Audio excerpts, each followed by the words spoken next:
ফরিদপুর উপজেলা নামকরণের পেছনে ইতিহাস ও লোকমুখে প্রচলিত কিছু ব্যাখ্যা রয়েছে। সাধারণভাবে ধারণা করা হয় এই উপজেলার নাম ফরিদপুর রাখা হয়েছে একজন ধর্মপ্রচারক ও সুফি সাধক শাহ ফরিদ বা ফরিদ শাহের নাম অনুসারে। তিনি এই অঞ্চলে ইসলাম প্রচার, সমাজসেবা এবং মানুষের কল্যাণে কাজ করেছিলেন বলে স্থানীয় মানুষের কাছে সম্মানিত ছিলেন।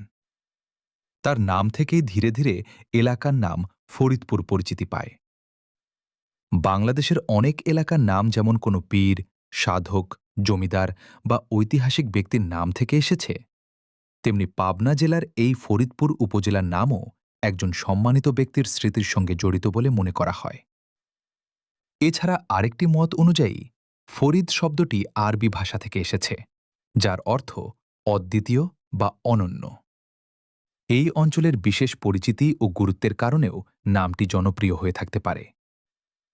বর্তমানে ফরিদপুর উপজেলা কৃষি, শিক্ষা, সংস্কৃতি ও ঐতিহ্যের জন্য পরিচিত একটি উপজেলা হিসেবে পরিচিত।